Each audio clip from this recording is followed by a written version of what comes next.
Assalamualaikum anak-anak tahun 4 Ibnu Majah. Selamat pagi. Apa khabar semua? Cikgu harap anak-anak dalam keadaan sihat. Alhamdulillah. Alhamdulillah bertemu lagi kita pada minggu ini dalam PDPR Pendidikan Islam tahun 4 bersama saya Cikgu Farhana.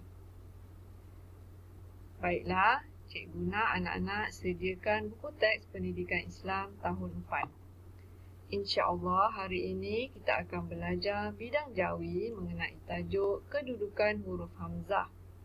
Anak-anak boleh buka dan lihat buku teks Pendidikan Islam muka surat 58 hingga 61. Objektif pembelajaran kita pada hari ini ialah yang pertama, murid dapat mengenal kedudukan huruf Hamzah dalam perkataan dengan betul. Yang kedua, murid dapat membaca perkataan yang mengandungi huruf Hamzah dengan betul. Baiklah anak-anak, mari kita mengenal kedudukan huruf Hamzah dalam perkataan. Terdapat 5 kedudukan huruf Hamzah dalam perkataan, iaitu yang pertama, Hamzah di atas huruf alif. Yang kedua, Hamzah di bawah huruf alif. Yang ketiga, Hamzah 3/4 daripada garisan. Yang keempat, Hamzah setara dengan garisan. Dan yang kelima, Hamzah berumah. Seterusnya, cikgu akan menerangkan satu persatu mengenai kedudukan huruf Hamzah. Yang pertama, Hamzah di atas huruf alif berlaku apabila kata dasar yang bermula dengan huruf alif dan didahului dengan imbuhan awalan di, se, ke.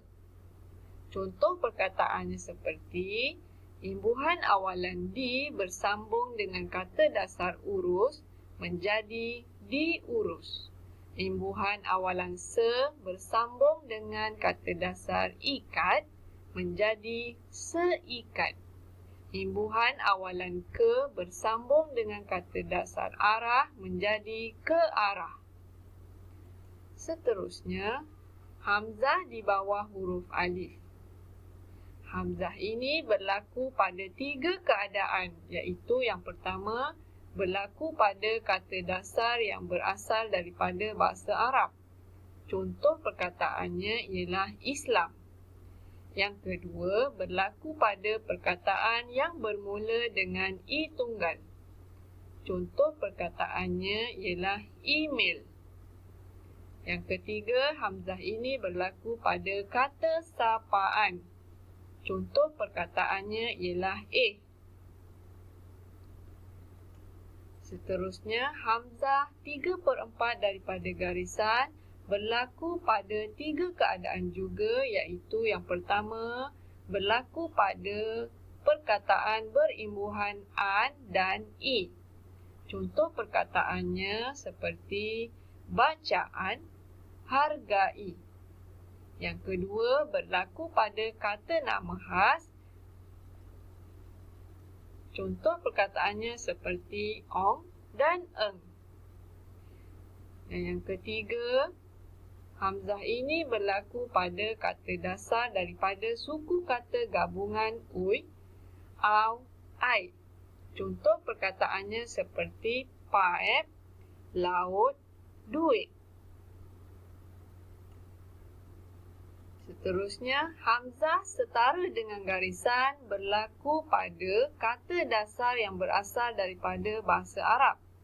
Contoh perkataannya seperti Al-Quran, doa, wudu. Dan yang terakhir, Hamzah berumah berlaku pada 2 keadaan. Yang pertama, berlaku pada huruf yang tidak boleh bersambung sebelumnya. Contoh perkataannya seperti malaikat.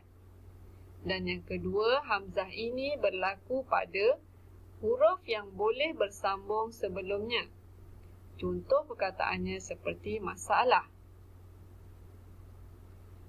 Baiklah anak-anak, cikgu harap anak-anak faham pembelajaran kita pada hari ini, iaitu kedudukan huruf Hamzah dalam perkataan. Anak-anak boleh melihat contoh-contoh perkataan lain di dalam buku teks pendidikan Islam. Sekian dahulu pembelajaran kita pada minggu ini. Jumpa lagi. Terima kasih. Assalamualaikum.